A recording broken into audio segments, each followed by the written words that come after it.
For years, the public believed they knew exactly why Meghan's relationship with the royal family collapsed. The headlines seemed clear. The interviews seemed definitive. But according to someone who once stood closer to Meghan than almost anyone else, the story the world accepted may have been built on a single lie, one so powerful that it changed the course of multiple lives while Prince Harry remained completely unaware. Before we go deeper into what this really means for the royal family, make sure to subscribe so you don't miss a single update. For a long time, that lie sat beneath the surface like a sealed letter hidden in the back of a royal drawer. Never destroyed, never explained, only waiting for the right hand to open it. Meghan's former manager had once been more than a professional contact. They had seen the ambition before the palace, the careful decisions before the Duchess title. The private calculations before the world began calling her one of the most talked about women alive. And that is what makes the new whispers so explosive. This was not someone watching from a distance. This was someone who, according to reports, understood the machinery behind the image, the promises made in private, and the version of events that later became public truth. For years, while the monarchy shook under accusations, interviews, memoirs, and emotional public battles, this figure remained silent. Perhaps out of loyalty, perhaps out of fear, perhaps because revealing too much would not only wound Meghan but reopen scars the palace had spent years trying to bury. Yet silence has a limit, especially when the wrong story begins to harden into history. Now, with old royal wounds being examined again, the manager's alleged revelation has returned attention to the beginning, before the dramatic exit, before the interviews, before Harry turned against the institution he was born to defend. Insiders suggest one hidden falsehood quietly traveled between worlds: Hollywood, palace corridors, private friendships, and eventually the royal household itself. It did not explode at once. It spread slowly, poisoning trust, changing reactions, and shaping choices that could never fully be undone. The most devastating claim is not simply that Meghan's side of the story may have contained something incomplete. It is that Harry, standing beside her through every storm, may never have been told the full truth. He may have fought a war without knowing who lit the first match. And if that is true, then this was never just a family rift. It was a tragedy built on missing information, protected by silence, and carried forward by love, anger, and loyalty until the damage became almost impossible to reverse. But before the lie could trigger a royal earthquake, it first had to be created. And its origins lead back to a period Meghan rarely discusses publicly. Every scandal has an official version. It is the story repeated in newspapers, interviews, documentaries, and whispered conversations. Yet history is filled with moments when the accepted narrative eventually collapses under the weight of hidden facts. According to insiders, this royal saga may be one of those moments. For years, the public was handed a familiar explanation. Meghan entered the royal world, struggled against palace pressure, faced resistance from staff, and eventually found herself isolated inside an institution that could not understand her. It was clean, it was emotional, it was easy to repeat. But easy stories are often the most dangerous because they leave no room for the missing pieces hiding underneath. Behind palace doors, according to various reports, the mood was never as simple as one side being wounded and the other side being cruel. There were tensions, yes. There were disagreements, certainly. There were moments when staff felt overwhelmed, when Meghan reportedly felt unsupported, and when Harry began seeing every warning as an attack. But somewhere inside that confusion, a harder question began to form. What if the version everyone accepted had been shaped before the facts were fully understood? What if the first spark was not a palace insult, a family slight, or a cold royal tradition, but a private claim that traveled faster than the truth could follow? That is where the manager's silence becomes so powerful. Former associates do not always speak quickly. They wait, they watch. They measure the cost of stepping forward against the weight of what they know. And in this case, the delay only made the mystery darker. The longer the official story stood untouched, the more certain people became that nothing else existed behind it. Interviews hardened emotions. Headlines turned suspicion into belief. Every disagreement was placed into the same frame. Meghan versus the palace, Harry versus his family, love versus duty.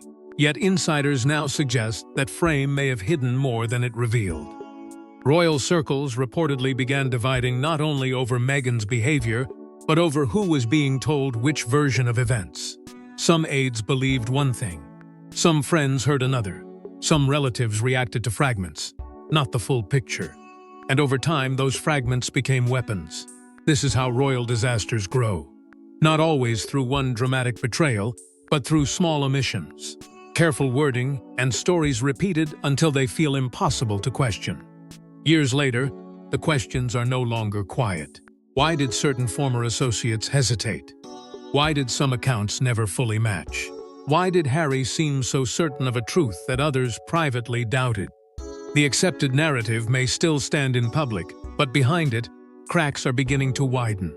As doubts began to emerge, attention shifted toward the people who had known Meghan long before royal titles and palace gates entered the picture. Silence can protect a secret, but sometimes silence becomes impossible to maintain. The former manager had watched from a distance as reputations were damaged, alliances shattered, and accusations multiplied. Then something changed. After years of saying nothing, the silence finally broke. And that silence mattered because this was not just another outside voice looking for attention after the storm had passed. This was someone who had once understood Meghan's world before the royal gates closed around her name, before every choice became political, before every friendship was measured against palace survival. The manager had reportedly seen the private machinery of ambition, opportunity, image, and control. They knew which doors Meghan wanted opened, which relationships mattered, and which stories were useful when the public needed to believe one version over another. That kind of access is dangerous because it does not depend on gossip. It comes from proximity. It comes from years of watching decisions form before they become public statements. And as the royal rift deepened, that knowledge became heavier. Every interview, every accusation, every cold palace response seemed to pull the old manager closer to a line they had avoided crossing. On one side was silence. On the other was a truth that, if spoken too clearly, could disturb the entire foundation of the story people had accepted. Reports suggest the manager stayed quiet for reasons that were not simple. Loyalty may have played a part. Professional caution may have played another. There was also the brutal reality that anyone entering the Meghan and Harry battlefield risked being dragged into a war with no neutral ground. Speak against Meghan and one side would call it revenge. Defend the palace and another would call it strategy. Say nothing, and the secret remained alive, buried under the noise. But pressure has a strange way of building. Royal commentators began revisiting old timelines. Former staff accounts resurfaced. Questions about who knew what and when refused to disappear. Then came the shift. The manager's name began circulating again, not as a forgotten chapter from Meghan's past, but as a possible key to the beginning of the fracture itself. Insiders whispered that this person may have known the missing detail others had only guessed at. Not a vague disagreement, not a simple misunderstanding. A specific concealed piece of information that allegedly changed how people judged Meghan, how Harry reacted, and how the palace prepared for the battles ahead. That is why the silence breaking now feels less like a confession and more like the unlocking of a sealed chamber. Because once someone close to the original story starts speaking, every old certainty becomes unstable. What looked like loyalty may become manipulation. What looked like protection may become concealment. And what looked like love may have been guided by a truth one person never received. When the manager finally began speaking, attention immediately focused on a specific incident that allegedly set everything in motion. According to emerging claims, the problem was never the arguments people saw publicly. The real catalyst was something far smaller, yet infinitely more dangerous: a single falsehood that quietly spread behind closed doors until it reshaped trust itself. And that is what made it so destructive. A loud accusation can be challenged. A public fight can be answered. But a private claim, passed from one trusted person to another, can move like smoke through locked rooms. touching everything while leaving almost no fingerprints behind. Insiders suggest the alleged lie began during a fragile period when Meghan's old world and her royal future were colliding. She was no longer simply an actress, no longer just a public figure building influence, but not yet fully protected by the ancient machinery of monarchy. That in-between space was dangerous. Every friendship mattered. Every professional relationship carried weight. Every version of the past had the power to shape the future. According to those familiar with the whispers, the falsehood was not presented as a dramatic scandal at first. It was framed as context, as explanation, as something people needed to understand before judging what came next. That made it believable. It sounded less like an attack and more like a warning. And warnings, especially inside royal circles, are rarely ignored. People closest to the situation reportedly reacted with caution at first. Some questioned whether the story was complete. Others accepted it because it fit the emotional pressure already building around Meghan and Harry. Once suspicion enters a room, it begins rearranging everything. A delayed response looks like guilt. A private disagreement sounds like cruelty. A protective silence becomes proof of something darker. From there, misunderstanding turned into division, and division became identity. Friends chose sides. Palace staff hardened their views. Harry, already feeling cornered, reportedly saw resistance not as concern but as betrayal. The tragedy is that key decisions may have been made while important details remained hidden or distorted. That is how a lie becomes more than a lie. It becomes a map people follow without realizing the road is false. It tells them who to trust, who to fear, and who must be punished. Reports suggest that by the time doubts began surfacing, the damage was already moving too fast to contain. Conversations had changed tone. Doors that once remained open began closing. Every attempt at clarification seemed to arrive too late, drowned beneath emotion, pride, and the growing public battle between Sussex loyalty and royal duty. The earliest signs of irreversible damage were not explosive. They were quiet. Colder messages, guarded replies, sudden distance, and the painful sense that everyone was reacting to a story no one fully owned. And at the center of it all stood the most dangerous possibility. That the person most emotionally invested in defending Meghan may have been defending a version of events built around missing truth. Yet the most astonishing part of the story wasn't the lie itself, it was who allegedly never heard the truth. Throughout years of interviews, documentaries, memoirs, and public statements, Prince Harry appeared convinced he understood exactly what had happened. But what if a crucial piece of the puzzle was missing from the beginning? That possibility changes the entire shape of the story. Because Harry was never a distant observer in Meghan's battle with the palace. He was the shield, the defender, the prince who stepped away from the institution of his birth because he believed the woman he loved had been wronged beyond repair. Every decision that followed seemed to grow from that belief. The move away from royal life, the emotional interviews, the public accusations. The painful distance from William, Catherine, Charles, and the old circle that once protected him. But if reports are true that Harry was shielded from certain information, then the tragedy becomes far more personal. It means he may have been making life-changing choices while standing inside a carefully shaped version of reality.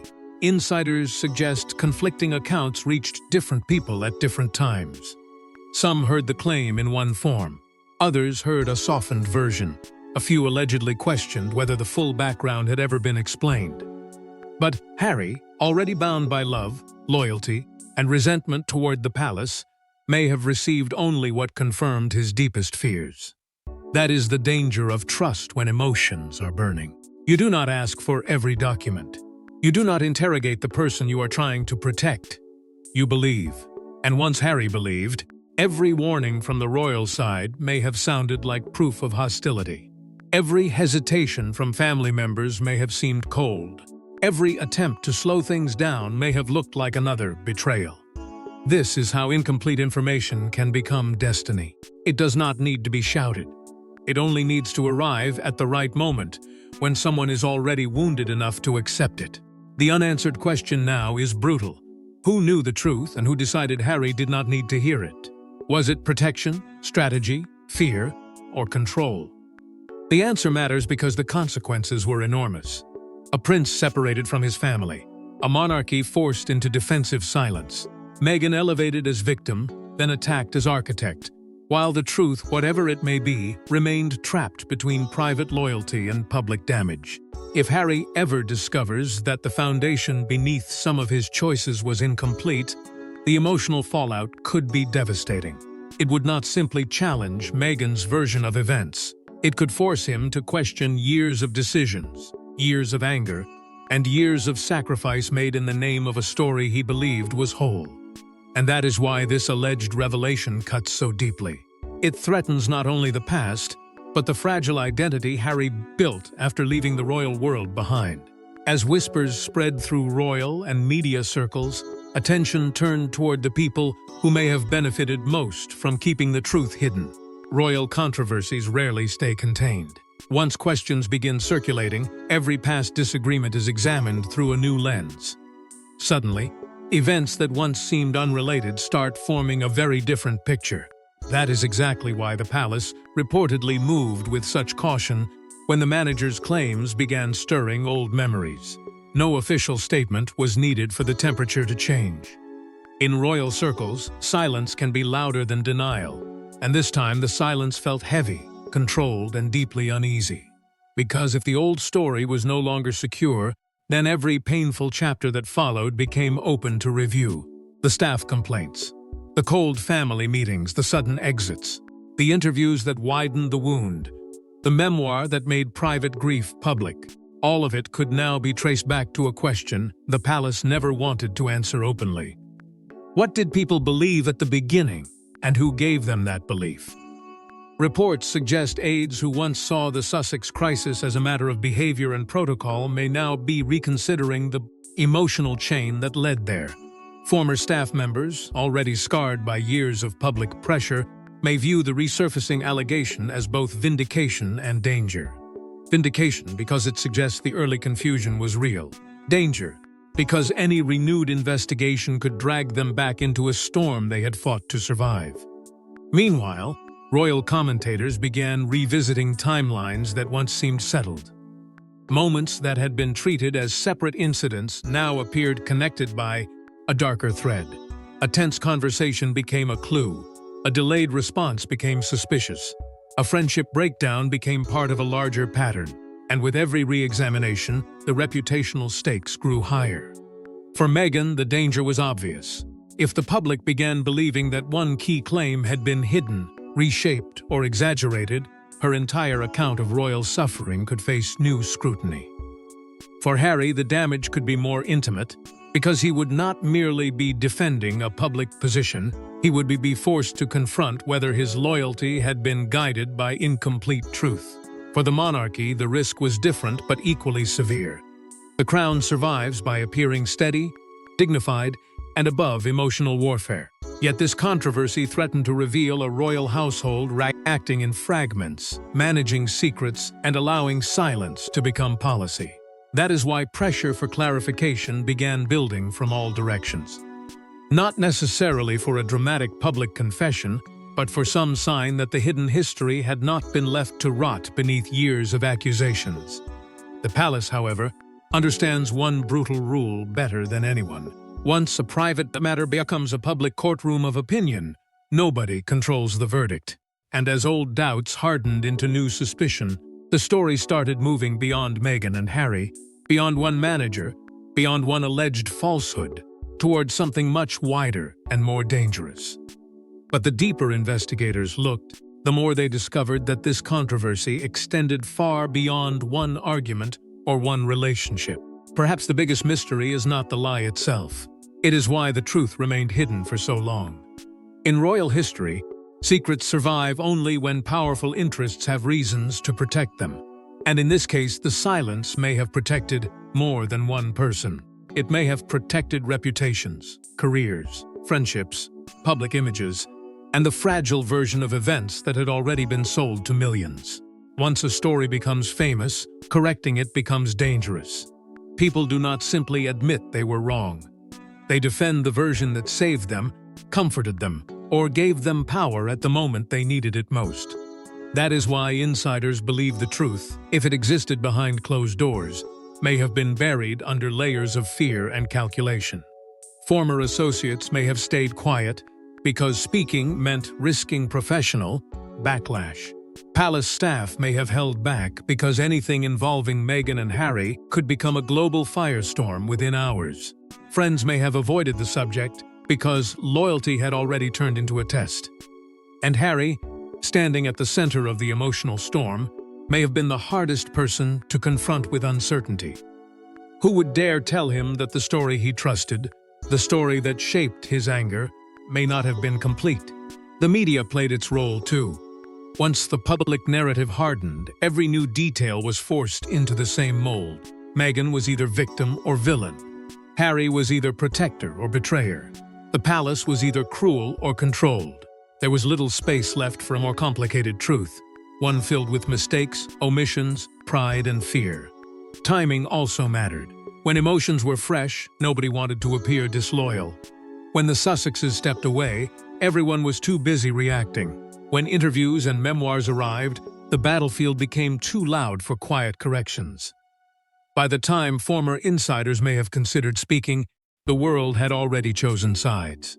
Silence at first may have seemed like survival, but silence always demands payment. It allowed suspicion to grow where facts should have stood. It let Harry's anger deepen without challenge. It gave Meghan's critics more room to imagine darker motives. It left the palace trapped between dignity and defense, unable to explain without looking cruel, unable to deny without reopening the wound. And for those who allegedly knew more than they said, the silence became a burden that followed them through every headline, every televised claim, every fresh fracture in the royal family. Now that burden appears to be cracking. The manager's reported revelation has not simply revived an old scandal.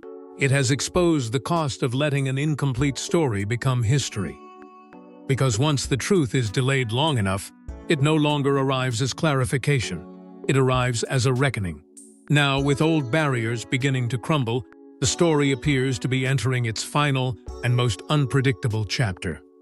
If the manager's claims continue gaining attention, the consequences could reach far beyond old headlines. They could force people on both sides of the royal divide to reconsider everything they thought they knew about how this saga truly began. Because once a hidden detail rises from the past, it does not return quietly. It drags old choices back into the light. It asks who reacted too quickly, who protected the wrong version, who stayed silent when the truth needed a witness. Public reaction may become divided, but division itself will prove how powerful this revelation could be. Some will see it as confirmation that Meghan's story always had gaps. Others will call it another attempt to reopen wounds that should have stayed closed. But beneath the arguments, one fact will remain impossible to ignore. The questions are no longer disappearing. What exactly did the former manager know? Why did it surface now? Who else heard the truth before Harry did? And if the story was incomplete, how many royal decisions were shaped by something unstable from the start? These are not small questions. They cut through loyalty, marriage, family, reputation, and the monarchy's fragile attempt to move forward. For Harry, the impact could be deeply personal. If he begins to wonder whether he was shielded from the full picture, the pain may not come from public embarrassment, but from private doubt. Doubt about what he defended. Doubt about what he sacrificed. Doubt about whether love and anger carried him into a battle that might have begun with missing truth. For Meghan, the pressure could be equally sharp. Her public identity has long been tied to the story of struggle, isolation, and survival. Any suggestion that one early claim was concealed or distorted could give critics new force and supporters new questions to answer. And for the monarchy, the lesson is colder still. Silence may protect dignity for a season, but it cannot bury consequence forever. The palace may avoid direct confrontation, yet the institution understands that unfinished stories always find another door. Former staff may speak. Old associates may return. New timelines may be examined. One disclosure may invite another and another until the carefully managed past becomes impossible to control. That is why this ending does not feel like an ending at all. It feels like the moment before another sealed chapter opens. The Sussex story has always been about more than departure. It has been about trust: who earned it, who broke it, who used it, and who paid the price when it collapsed. Now the alleged truth stands like a final shadow over everything that came before. The interviews, the accusations, the royal silence, and the prince who may have never been told what he most needed to know. Because in the end, royal scandals are rarely defined by the secrets people discover, but by the truths they were never supposed to uncover. Thanks for watching. Please don't forget to like and subscribe, and we will see you in next one.